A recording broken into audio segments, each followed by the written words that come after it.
there, right? With all the shadows and Shadows. it's like hot messes.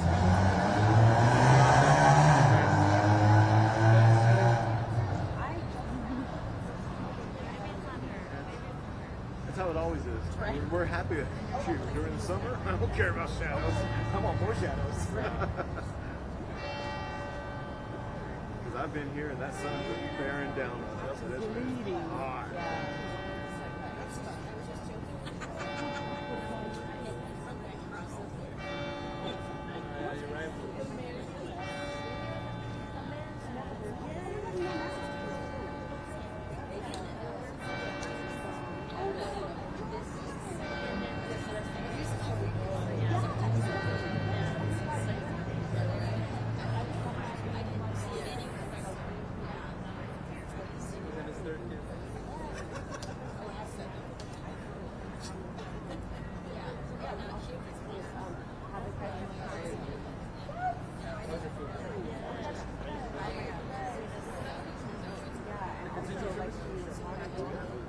I think it's good.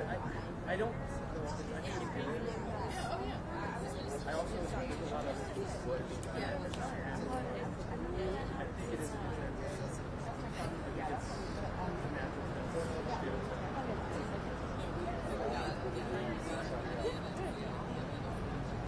transition. I think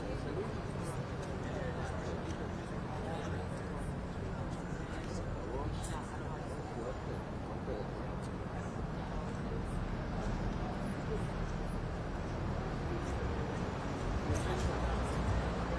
This is my second round.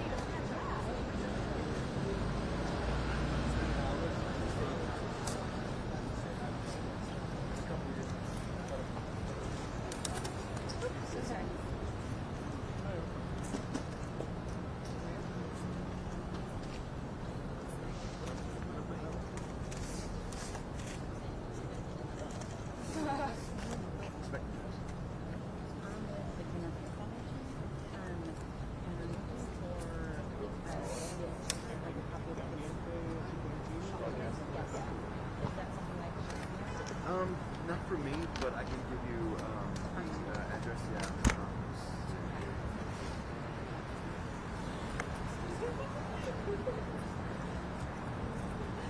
All right. Yeah, I got a name for you.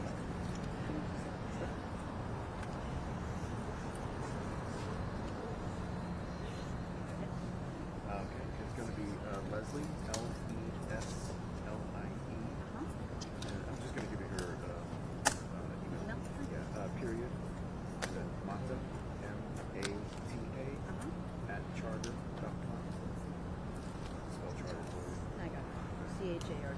Okay, that's correct. She's the desk, and message her and see if I have it up again. Absolutely. Okay.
All right, good morning, folks. All right. Thank you all for being here today. Tomorrow, the federal government will pause all SNAP benefits, leaving roughly 130,000 households in Bexar County without food assistance. For context, our community receives approximately $50 million worth of SNAP benefits each month. Our community needs us now, and as soon as I heard this, I started making phone calls to businesses in San Antonio asking for donations, and I'm grateful they are heeding the call. As mayor, my priority is making sure San Antonians have the support they need when difficult times arise, and I want our community to know help is coming. Thanks to the city and over a dozen companies, I'm proud to announce that just in the last 2-3 days, we have raised over $1.6 million to help build a bridge for SNAP recipients. This is a great start, and we are asking more companies to join us.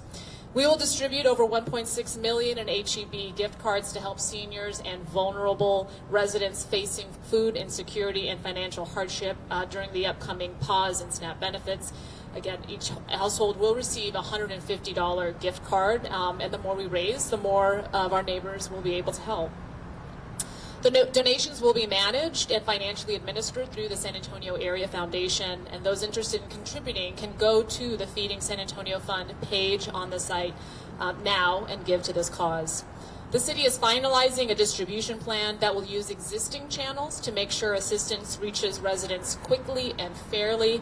And thanks again to Human Services and Metro Health that are putting that together. I want to thank our title sponsor, USAA, and some of the key donors, including the Latino Foundation of the San Antonio Area Foundation, Frost Bank, Gordon Hartman Family Foundation, HEB, Joris General Contractors, Kim Rapier Foundation, thank you, Kim, for being here, Spurs Sports and Entertainment, Valero, and of course the Area Foundation for their work. So again, more details about distribution will be announced next week, but I'm here to let folks know that you are not alone, and I hope more folks will join us.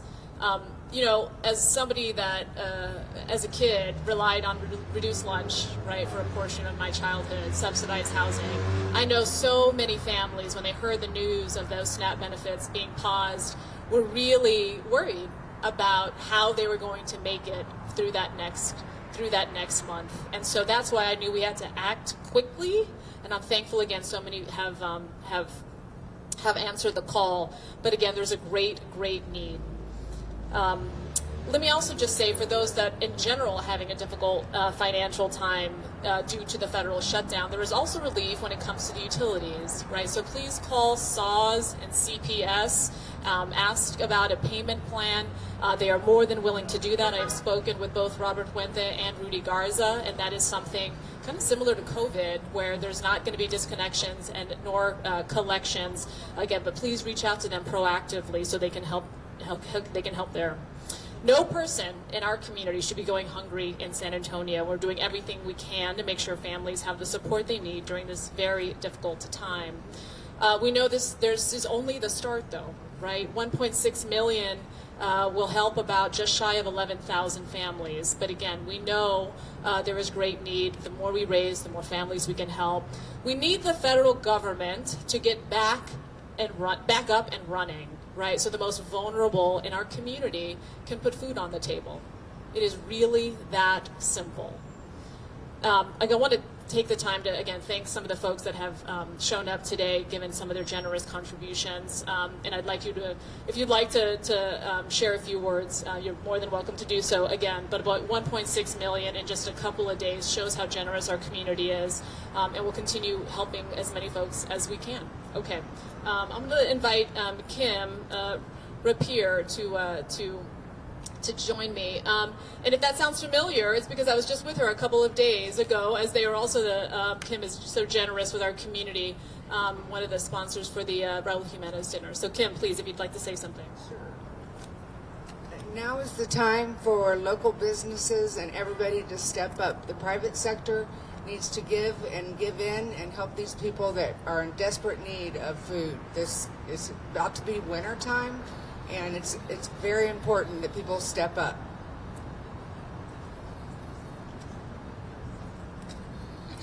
behalf of the Kim Rapier Foundation, and Kim has always stepped up. And we, as Kim Rapier Foundation, can pivot. During COVID, we had same thing happen, and so many organizations that we funded and supported, we continue to do that at a higher level to help our San Antonio community. And so that's exactly what we need everybody to do. Thank you. Thank you, Kim. We have somebody here as well from the Area Foundation. Good morning. I'm Nadesh Souvenir, CEO of the San Antonio Area Foundation, and we are focused on closing opportunity gaps for those who need it most. So when we got this call, we knew exactly what we needed to do, and we're proud to have been able to stand up this fund in support. And if you want to contribute, please go to www.saafdn.org.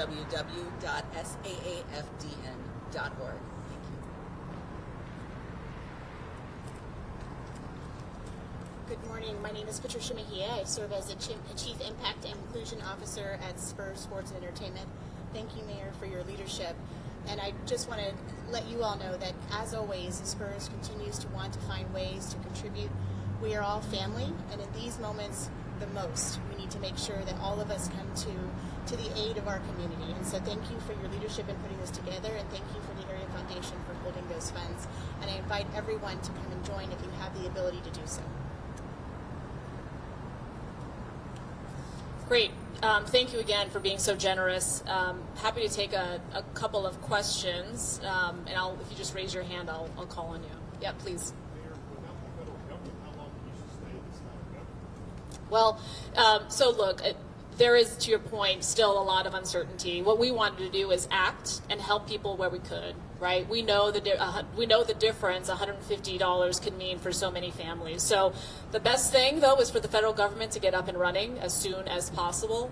And until then, we'll continue to do what we can do at the local level. But you're right, this is not something that we can sustain for a very long time, given the great need. Please.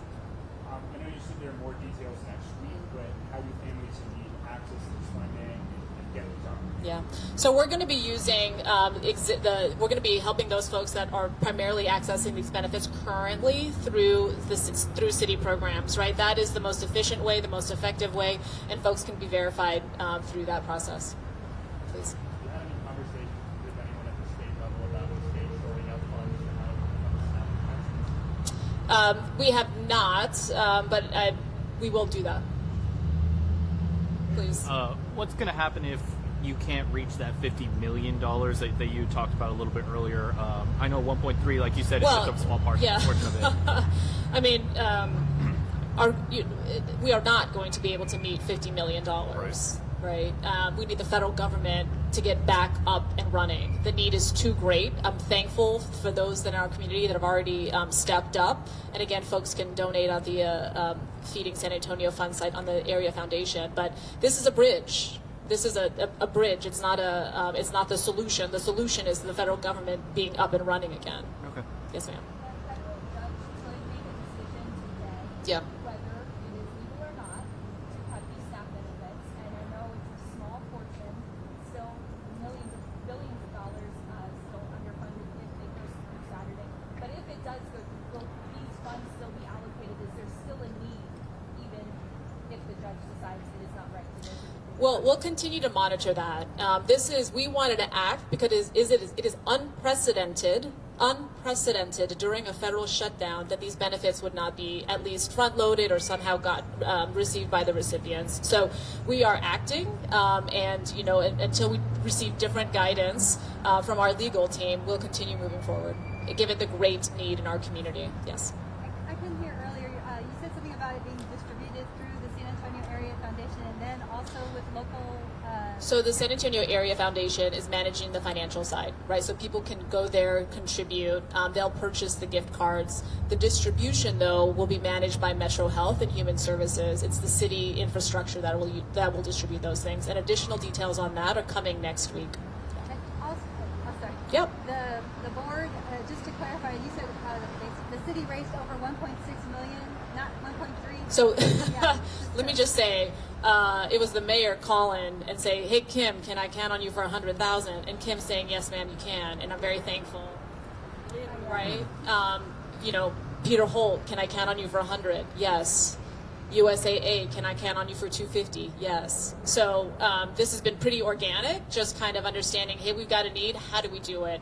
The city has done a great job, though, identifying what that infrastructure is going to look like so we can distribute these things very quickly. So because we know the contributions are coming in, and we wanted to give people an idea that when help is coming, and that'll be early next week. So that's a good thing. Please.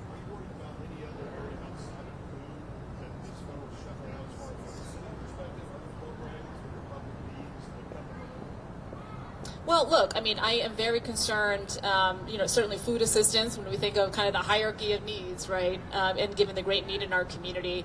I mean, in general, I think we should all be very concerned about, you know, those folks showing up to work every single day, whether you're a civil servant, you're working at the airport right now, keeping folks safe, and you're not knowing when that next paycheck is going to come, and then continuing to also hear that some jobs may just go away. I think that uncertainty, it's not only is it obviously tough on the bank account, I think it's tough on the heart. I think it's tough on the psyche, right? And we just don't need that. That's my concern, is that this is just needless suffering, and unfortunately it's falling on the backs of the most vulnerable in our community. All right, thank you so much for your time.